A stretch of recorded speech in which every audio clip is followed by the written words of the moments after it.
Salut, bienvenue dans Jeu de puissance. On va parler des Canucks de Vancouver. Vous savez, l'équipe où il y a eu le chaos la saison dernière.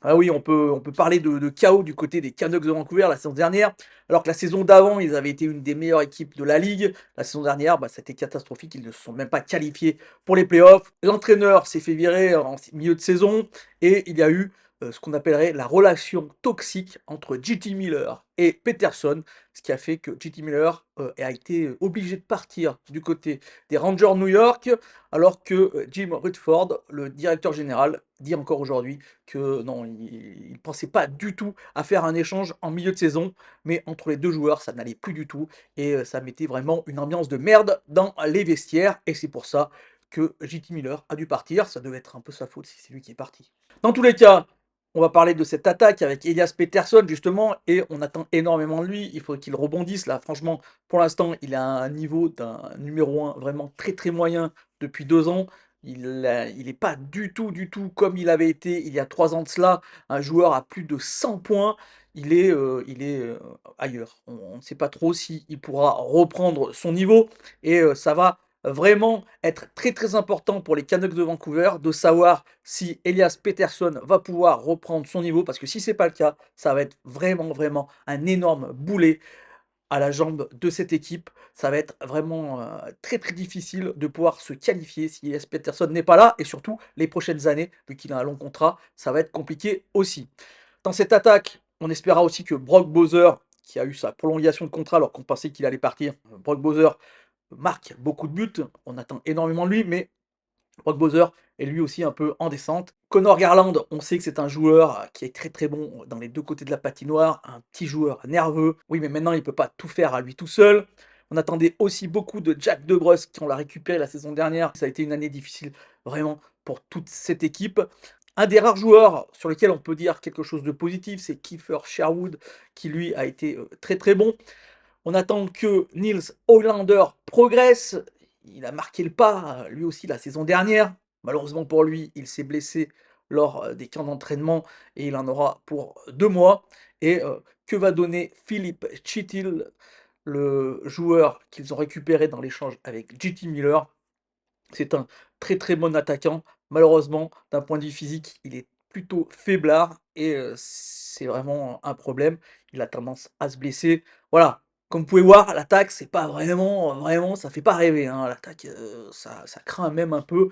On se demande si, avec cette attaque-là, si Elias Pettersson ne se réveille pas, si les Canucks de Vancouver vont pouvoir faire grand-chose. En défense, quel qu'ils ont? Ils ont le meilleur joueur du monde, bah, du moins, le meilleur défenseur du monde, à égalité avec Cale Makar. Cale Makar, à mon avis, légèrement supérieur, mais Quinn Hughes est vraiment exceptionnel. C'est un joueur MVP, un joueur que toute équipe aimerait avoir. C'est l'homme de la situation, et c'est vraiment lui qui tient cette équipe s'il y a encore à peu près un niveau. Par exemple, la saison dernière, malheureusement, il a été blessé, et ça, c'est vraiment une énorme perte pour les Canucks de Vancouver quand ce joueur est blessé. Quinn Hughes, il lui reste que 2 années de contrat, et ça, c'est vraiment la question qu'on va se poser du côté des représentants de Hughes. Est-ce que on va rester du côté de Vancouver, ou est-ce qu'on va laisser filer ces 2 années de contrat et se faire échanger, on va dire, au milieu dans 1 an et demi, au milieu de la saison, avec l'espoir de partir du côté peut-être des New Jersey Devils, comme ça toute la famille serait réunie, et ça serait la famille Hughes. Donc, si les Canucks de Vancouver n'arrivent pas à être compétitifs, il est évident que Quinn Hughes ne va pas rester dans cette équipe. Quinn Hughes, il est secondé par Philippe Ronek, qui lui est très très bon aussi. C'est vraiment, voilà, c'est comme Cale Makar et Devon Toys. Ce sont 2 joueurs qui se complètent très très bien. Quinn Hughes, super attaquant, très très bon en défense, même s'il est un peu moins bon en défense que Cale Makar. Et Philippe Ronek, qui est là et qui fait le taf à côté de lui. Il n'est pas du tout, bon, c'est pas le même niveau, mais c'est pas un mauvais défenseur, c'est un excellent défenseur. Un autre atout donc pour cette défense. Cette défense qui a vu aussi le Marcus Pettersson, qui est arrivé des Penguins de Pittsburgh, qui faire plutôt pas mal la saison dernière. Malheureusement, voilà, on a cité les 3 vraiment très très bons défenseurs de cette défense. Après, on a Derek Forbot, qui est un défenseur très agressif, mais qui, d'un point de vue offensif, est nul, hein. Tiller Mayer, qui est vraiment en descente année après année.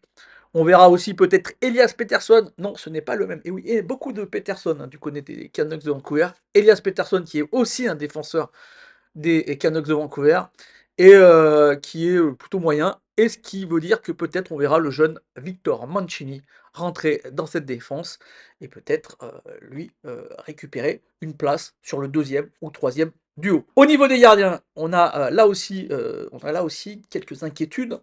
Thatcher Temko, qui est un très très bon gardien, un gardien qui fait énormément de belles choses. On a encore vu lors des quelques matchs de préparation qui ont lieu en ce moment. Thatcher Temko qui a fait un super arrêt. Malheureusement, il s'est blessé plusieurs fois. On s'inquiète parce que d'habitude, quand on se blesse et qu'on revient de blessure, on dit ouais, c'est bon, on est prêt, on va plus se reblesser. Et c'est absolument pas ce qu'il a dit. Donc, beaucoup d'inquiétude pour Thatcher Temko qui est pour l'instant guéri, mais est-ce qu'il est capable de tenir toute une saison sans se blesser? Surtout que l'équipe l'a prolongé pour quelques années. Donc, Thatcher Temko, on attend là aussi beaucoup de lui. Il sera secondé par Lankinen. Lankinen, un bon gardien d'appui. Mes prédictions pour cette équipe des Canucks de Vancouver. Les Canucks de Vancouver, eh ben, on ne sait pas trop, hein. Il y a 2 ans, c'était une des meilleures équipes de la ligue. L'année dernière, c'était catastrophique. Où en sont-ils? Alors, j'ai envie de dire, en défense, on a Quinn Hughes. Ça, c'est la valeur sûre. C'est le pilier. Ça marche tout le temps. Sauf s'il se blesse. Bon, on va espérer qu'il ne se blesse pas. Mais s'il ne se blesse pas, meilleur défenseur de la ligue avec Kalmaka. Voilà, y a pas photo. Ensuite, au niveau des gardiens, on a un très très bon gardien, Thatcher Temko. Mais là aussi, il ne faut pas qu'il se blesse du coup. Thatcher Temko, il ne faut pas qu'il se blesse. S'il se blesse, ça va être plus compliqué pour les Canucks de Vancouver. Mais une chose très très importante pour les Canucks de Vancouver, c'est l'attaque. Et l'attaque, il faut que Elias Peterson soit à son niveau, au niveau qu'il avait il y a 2 ans de cela. Si ce n'est pas le cas, eh ben, à mon avis, les Canucks de Vancouver n'ont aucune chance de se qualifier. Donc, beaucoup de choses qu'on ne sait pas. Au niveau des gardiens, est-ce que le gardien peut tenir physiquement? Au niveau de l'attaque, est-ce que Elias Peterson peut rebondir? Voilà. Si on répond à ces questions de façon positive, donc Thatcher Temkos ne se blesse pas et Elias Peterson rebondit, Vancouver sera une équipe très très compliquée à jouer. Si ce n'est pas le cas, eh ben, on aura juste Quinn Hughes qui va tenir la maison mais comme on l'a vu, il ne peut pas faire tout seul et les Canucks Vancouver ne se qualifieront pas. Je vais prendre mes responsabilités comme j'ai l'habitude, je vais vous dire ce que moi j'en pense. Est-ce qu'ils vont se qualifier ou pas? Moi je pense qu'ils vont se battre pour une wildcard toute la saison et ça va être très très compliqué pour eux. Voilà, c'est mon avis.